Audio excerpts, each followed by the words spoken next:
Hello everyone, this is Surya Krishna and today I am going to present Hough-CNN deep learning for segmentation of deep brain regions in MRI and ultrasound. This paper was published in 2016 in the journal Computer Vision and Image Understanding. This was written by a total of 11 people. So what's the specialty of convolutional neural networks? So convolutional neural networks can learn hierarchical representation without giving any features to the input. So hierarchical representation means it can able to detect the very coarser features from very finer features. Like if you go into the network, we can see that the starting layers are very well able to detect the lower level features like edges. And if you go deeper into the networks, the layers are able to detect the higher level features like shapes. But this CNN requires a lot of data for training. So but in clinical environments, we can't get that much of large data set due to the fact that difficulty in annotating the data and privacy issues, like we can't straight away put the patient data into the cloud.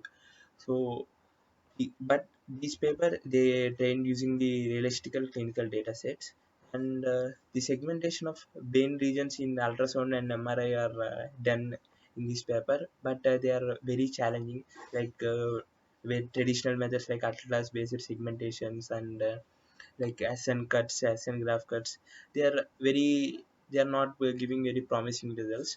So due to the fact that ultrasound and MRI scans have a very low contrast and phase aberrations. The particularly in ultrasound there is a very we can't get the correct results using the traditional methods. So why do we need to segment the brain regions? So one of the application is, like if you can see, these brain regions like basal ganglia, substantia nigra, these are the hotspots for Parkinson's disease. So due to this, we lose the muscle movement. So if we are able to successfully detect these regions and these regions, we can able to diagnose this disease, which has a very clinical prominence. Then this method is fully automatic, registration free, so we no need to align the training image, we no need to align the our target image to any particular plane, and it is very highly robust to the occlusions. And the contributions of this paper were Hough-CNN and novel segmentation approach, and also they evaluated different CNN architectures, and they performed analysis with 2D data, 2.5D data, and 3D data. See, 2.5 data in the sense means like they just taken the data in three planes and stacked them together. The three planes are namely transverse, sagittal, and coronal planes, and they used all these analysis using Cafe framework, which is a C++ machine learning library. And methods, coming to the methods, so first let us talk about the what are the convolutional neural networks they used. So the architecture perspective, here you can see these I the input image, the 31 is the size of the input image, like 31 cross 31, 31 cross 31 cross 3 for 2.5D data, and so on. And these 3 refers to as size of the kernel, and this 64 refers to as number of kernels, and this P refers to as pooling layer, and this 3 refers to as size of the pooling layer, and 2 refers to as stride, and this F refers to as fully connected layer and of 128 neurons, and F refers to, and these regions refers to as like how many regions we want to segment. That's it. And if, as you can see here, the pooling layers are very less used. This due to the fact that if we use pooling layers, we lose the spatial information. But the spatial information is very necessary for the segmentation part. But although although it loses the spatial information, but they have used it due to computational efficiency. And this they use the activation function of a parametric rectified linear unit, in which this alpha is trained in this in which alpha is trained during the process, and they used initialization of MSRI, so which is a Gaussian distribution function of mean 0 and variance 2 by n, and they used a dropout of zero point 0.5 for the fully connected layers. So let's come into the training. So this is the annotated volume. So we slice the annotated volumes into the different chunks of volumes. Like here you can see the five sizes of volumes. For simplicity, at, if, I'm telling this whole process using a one pixel with volume and one regions and one required regions. So from this each volume will take a patch, like we'll take patch and feed it into the neural network. This patch was taken by a sliding window fashion. So when patch is fed into the neural network, so this returns two things. The first one is output layer, whether it is a foreground or background. The foreground refers to as whether it belongs to a particular thing as substantia nigra. So this particular substantia nigra is foreground and everything else is background. So and zero and we'll assign these label to the particular pixel around which the patch is made. And the other thing is the second last fully connected layer. So this is also known as like this describes a whole patch of which we fed into the model. So we'll take these two for each batch and we do this whole thing for each volume. So after getting those, so as we label everything with as we label every pixel with the foreground and background as 0 1 1. So we'll collect all the foreground pixels and create a database. So this database consists of three things. The first one is feature vector. So let us take a foreground pixel, some for ith for ith foreground pixel, the feature vector is which was a second last fully connected layer, and the vote vi. So this vote vi is here. Xi is the position of the particular pixel, and Cj is the centroid of all foreground pixels that is present in that particular volume. And the third one is segmentation patch. So this segmentation patch consists of only zeros and ones. So this just some from volume after labeling for particular pixel, you just take a patch around it, like let it be 31 plus 31 like that. So with these three, we'll create a database. So these all done during training. So let's come into the testing. So this testing comes. So let's take this an image. So this testing image, so we'll just feed it into the CNN model and we'll get the feature vectors and we'll get the feature vectors and output labels. So after getting output labels, see these red spots are foreground and everything else is background.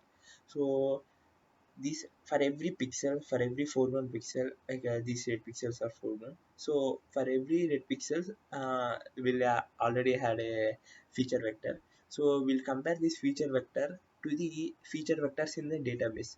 The comparison is done during a from a k nearest neighbor search.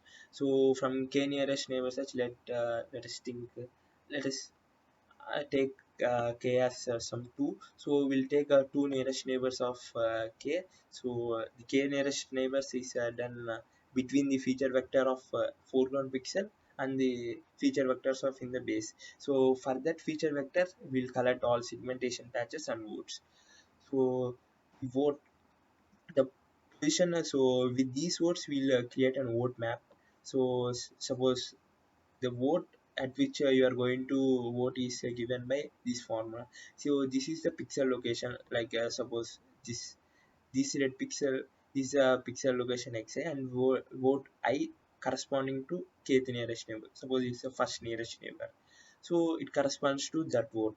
So this arrow just shows that, so for for this pixel the vote is casted here, and the vote that which you are going to give is uh, inverse of the Euclidean distance of particular nearest neighbor.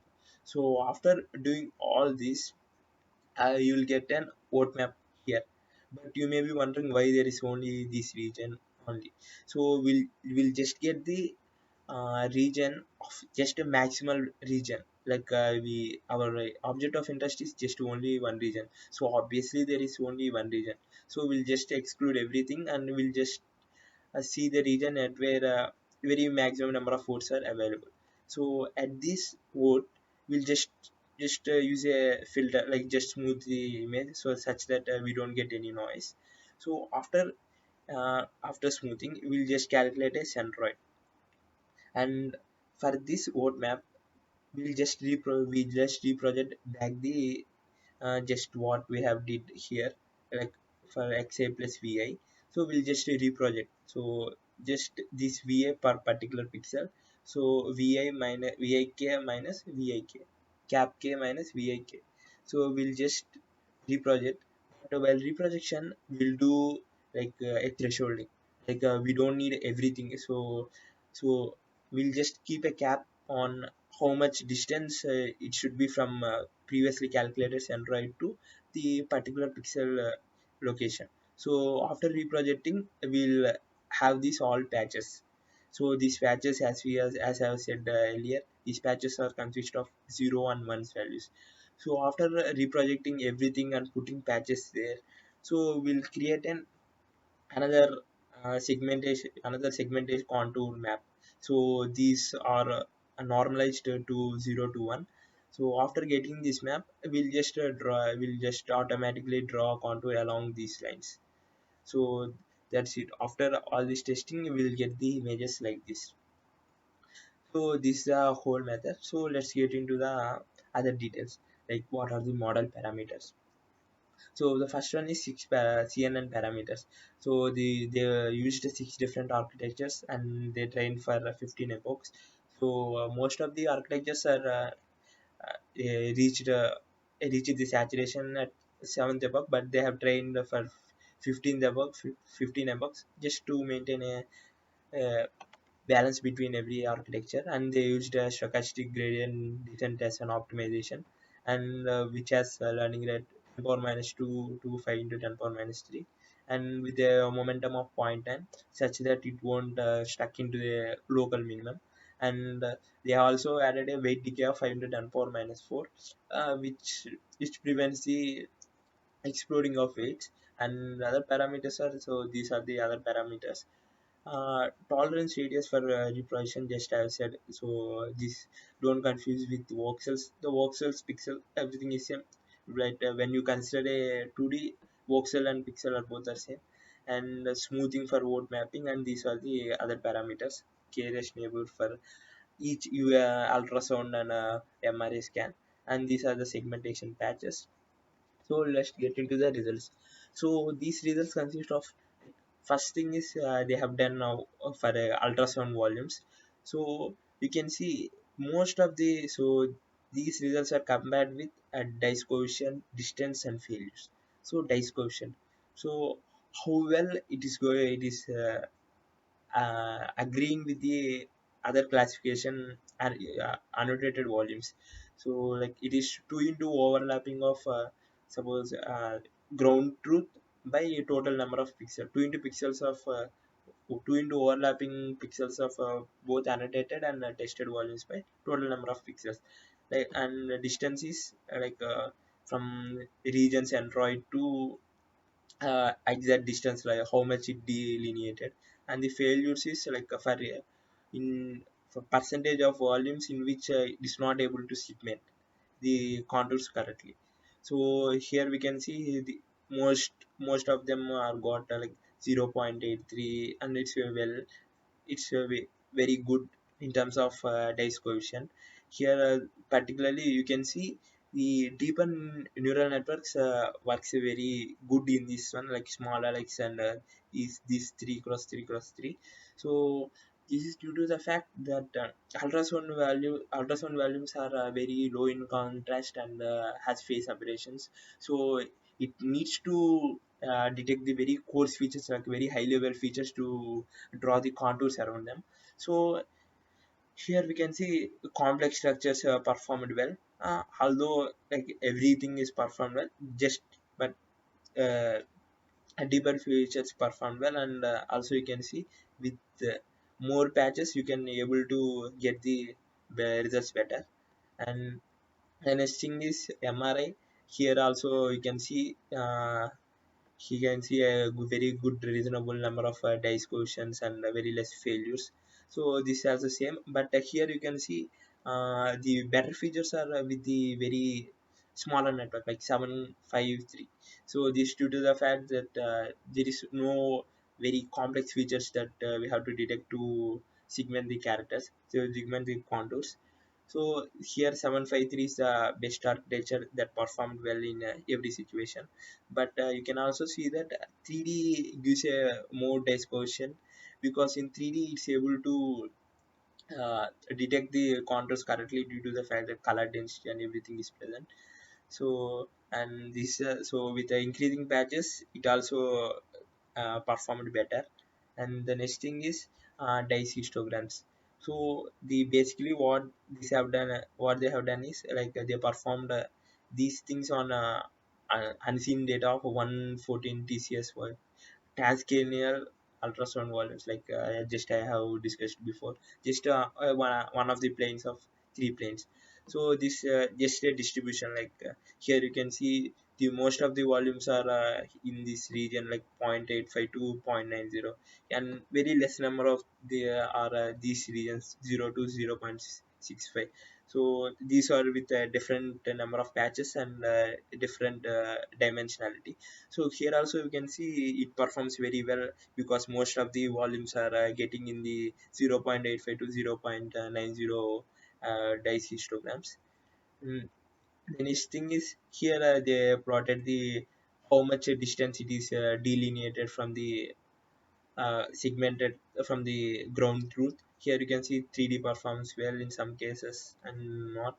And also here you can see these are the dice questions of 26 different target regions, and most of them are performing very good, but these HTN substantia nigra R and substantia nigra left, they are not performing as good as the other when given to like go to an 2D and 2.5 dt, but they are performing well with three-dimensional data. So but that is a good thing, like 0.60 is a very good number. So this almost performing very well in every in all 26 target regions. And the next thing is like they perform like normal traditional semantic segmentation with Hough-CNN segmentation. And here you can see the Hough-CNN beats the segmentation in almost every parameter setting.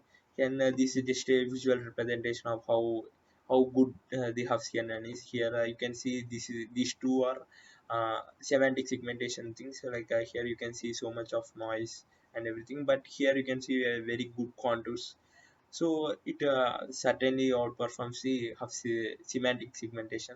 So the next thing is this is the just a comparison between different methods, like Hough-CNN and fully connected layers. The fully connected layers, these consist of skip connections like residual blocks and everything, and they just compared with the worst, the best, and FCNN fully connected layers. So this is done using ultrasound. So here also you can see even the worst CNN outperforms the fully connected layer.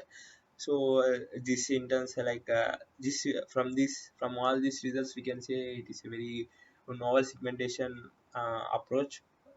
So let's come to so what we got them from these things. And also the other thing is it is faster than atlas based segmentation, not in a very great amount of time, but a little faster, and also registration free and completely automatic. And they performed all the last study of several CNN parameters, and it outperforms the normal voxel wise segmentation with CNNs. And this produces smooth segmentation contours without pre-processing. Like we haven't pre-processed anything before, and it is also modality independent and scalable to multiple regions. Like which is a very typical achievement, like it's very crucial achievement, because like instead of it doesn't depend on the modality, like whether it's a ultrasound or MRI, it performs a reasonably good in both modalities, and it can be scalable to multi regions, which is not the case for the previous works of this Hough-CNN. So this Hough-CNN has a lot of importance in terms of like clinical perspective. So um, in terms of clinical perspective, so the Hafsian they proposed a very novel segmentation approach. And thank you, thank you for watching this presentation. Have a good day. Bye.